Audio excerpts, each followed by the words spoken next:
He's here. He's here. Hi, I'm Zach. I'm Laura. Laura's laying down. Laura's having a flare-up. Laura was having a flare-up. I think it's a reaction to this movie we're about to review. What movie are we reviewing? The Northman. Well, I'm not going to beat about around the bush about the whole fucking synopsis. It's about a man, he's a Northman, and he wants to reclaim his home. That's it. Hang on. He wants to save his mother. I will save you, mother! I will fucking save your mother. He wants to avenge his father. I will avenge you, father! Oh, avenge you, Nicole Kidman.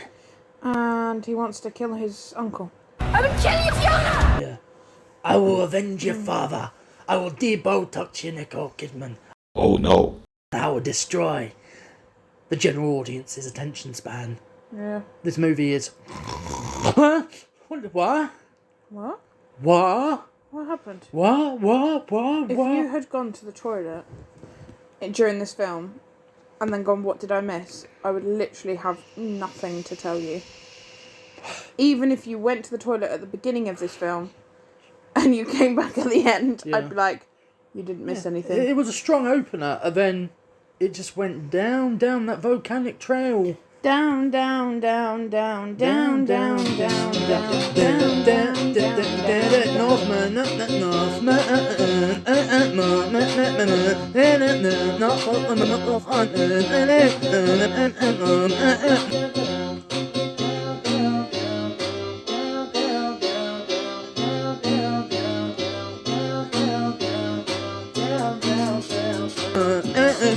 Northman, North. Where's North from here? Shit. Yeah, the movie's dull. It's just dull. It's boring.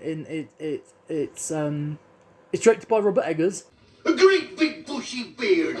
And I came in with high expectations because I absolutely loved The Lighthouse. Insert Zach's warbling on about what he likes about The Lighthouse. I love The Lighthouse. I love the black and white vista, the atmosphere, the ratio forcing you to hone in and squeeze yourself into those spaces that the characters inhabit, wishing to be witness to the crazy performances and the whole style and DNA of the film. It's oh so Lynchian. Part Lynchian, but also part something so unspecific and not seen before, all heightened with an undercurrent of queerality, which is an outright cosmic horror altogether. Not being gay, but the semblance of cosmic horror and the queer tonalities and connotations, it's as one. It's something you strangely want to relive, an elevated character study with a strange ambient permeated with puerile humour. Existentialism of The Lighthouse is about masculine gaseous dominance.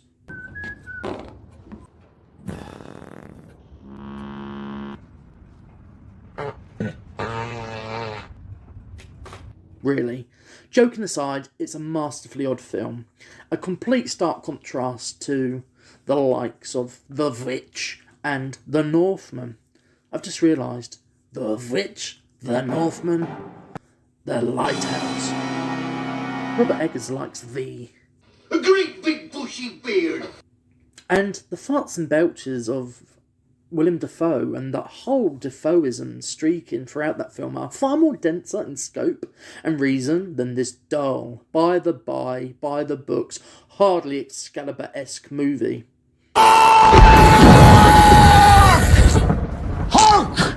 Triton! Hark! There are no characters in attendance to this beautifully shot film on real gorgeous locations. Look, I was excited for The Northman, but it's extremely dull, weak, with a lack of Robert Eggers' panache, and that zeal that he demonstrated with his superior film, which was The Lighthouse. But just because someone's last movie was at that height of personal, I keep saying, But that's the whole point of liking filmmakers, because you want to support them in the films and exploring the avenues where they go, what they're going to do next. But we both looked at the trailer and went, that does Looks not shit. look good. It looked shit. Then I read loads of praiseworthy reviews heaped up on it. I've got to ask everyone who likes this film, what the fuck is wrong with you?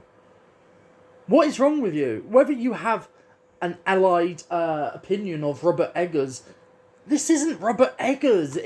You could easily mistaken this for a Ridley Scott medieval-esque movie. Fuck you, go fuck yourself, fuck you very much, go fuck yourself. Except Ridley Scott gives you stuff, whereas this is very little. Also, you don't get Nicole Kidman looking the way she does, playing this role. You should have got unknown actors, because it's just so distracting seeing these big Hollywood actors in these roles. And in as much as they try to dirty the art, they don't represent the time and the age. Nicole Kidman is what is wrong with the plastic surgery industry. Unless she came in as some alien witch, or they tied it into the narrative that she did the deal with some witchcraft and that's why she's so ethereal and alien looking. She's got this plastic sheen about her, and that's the most, shining example of performance. And so, also with that young boy who, hey, he's here! He's here. Daddy! I don't thank you, Father! This young boy is channeling everything that an actor should, but through his teeth, through the cavities, through the roots, to the forefront. He's performing with front teeth alone. He gives child actors a bad name. They already have a bad name. They already have a bad name. He gives child actors with buck teeth a bad name. Holy shit. Alexander Skarsgård? Is it Alexander? There's so many Skarsgårds. That actor, the daddy-o. Stellan Skarsgård. He fucked like a rabbit at one point. Oh, that's it. You husband. And all of his kids are either handsome or oddly creepy. And he's not the best of looking men himself. There's nothing there. Anya Taylor-Joy, change your agent, woman. Mm-hmm. Pick better projects, woman. Also, why have you put yourself on a don't eat anything at all diet? It's just heart-wrenching. They're like, I'm too fat for the screen. Huh? Sweetheart, you wouldn't know what a fat person was if he fucking landed on you.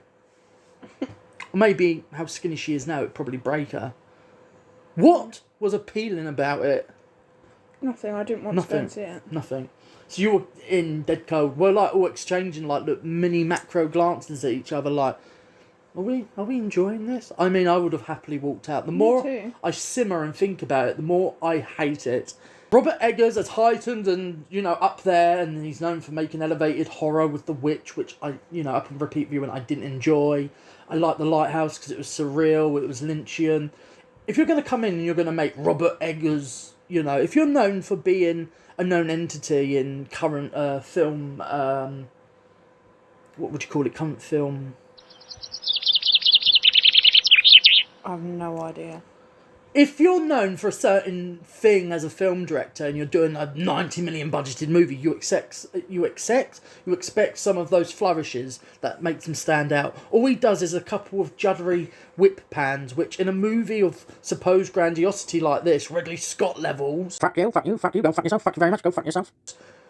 It falls flat. Also, was it just me or was that CGI really bad? No, it was really bad. 90 million did not go towards the VFX. No.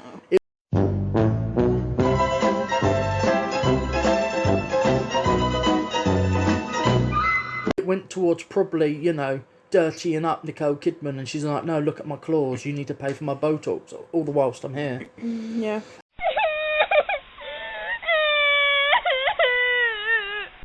I seem to be hung up on people's looks, because that's all I can pick apart, because there's nothing to this. There's no characters. They're cardboard cutouts, and I know arguments can be made by people like, but they're mythical characters. As a writer and director or actors, it's for you to imbue something to this character. You're not just cardboard cutouts to put on a chessboard and it's like trying to imbue character to a chessboard piece. I mean, J.K. Rowling managed to fucking do that in her books. Why can't you do it in a film? Aren't all characters technically mythical? Yes, everything comes from mythology, but I mean, where there's hardly any credence or known characteristics behind it except the bare necessities. The simple bare necessities. They seem to stick with that. Supposed characters are meant to love each other. You don't feel it. You don't feel this simmering tension of, I want this young boy to succeed, because in all honesty, I wanted them to knock the little kid out. Knock that fucker down. Awful acting from all ends of the spectrum, and it's not surprised because they're not given anything to do. No. It's 136, which felt like 186 minutes of traipsing. It's actually the best representation of the first two... No, the trilogy of the Lord of the Rings books than Peter Jackson's. Peter Jackson took this stuff and he's like, you know what? Just walking through woodlands is boring enough. Let's elevate this to us, you know. There's not enough inflections of Eggers to elevate it to being one of Eggers' greater films. You'd think he would elevate it. Like, I'm looking forward to seeing The Meg 2, to see what the fuck Ben Wheatley's going to do with a fucking huge shark movie that no one asked for. But he's obviously going to add something. Whether or not it's going to be a flourish, it's probably going to be Brighton, at least. This movie is crap. Why is it crap? Because it's boring. Why is it boring? Because nothing happens. Nothing happens. Nobody does any acting. The characters aren't really characters. I would actually have more fun watching a video of myself doing day-to-day boring activities. Like, I would actually find that more entertaining. I mean, I think it would be more entertaining if we recreated those scenes. I think this review is more entertaining and worthy. So if you want to donate, please donate to Zach Ferguson at blah.com. If instead of spending money on a ticket for this shitfest, give it to us. I'm smiling, like I'm smiling at. I don't know. Put it towards the prop department for future sketches. I don't know. Oh, okay. I wasn't sure. I don't know. All right. How many stars then? 1. Purely for the audacity of existing, and some of the shots were cool. But other than that, it's a dirge of nothingness. The Scandinavian aspects of it aren't really amplified, aren't even focused. I would have found this more interesting if you actually had Scandinavian actors. And I know Alexander Skarsgård is partially Scandinavian. He's not really. He's lived in America most of his life. Let's be real. Let's be real here. He's Scandinavian, how dare you? He's American. He's lived in America all his life. Come on. It's like me saying I'm Italian because I have some Italian heritage. I only know I'm Italian heritage because I shout a lot. If he was born in a Scandinavian country, then he's technically Scandinavian. Well, yeah, maybe. But Just the same as if you were to live in the US for all of your life, you would still have been born here, so you're still technically British. Anyway, I give it 1 star purely to give recognition to the beauty that is Anya Taylor-Joy.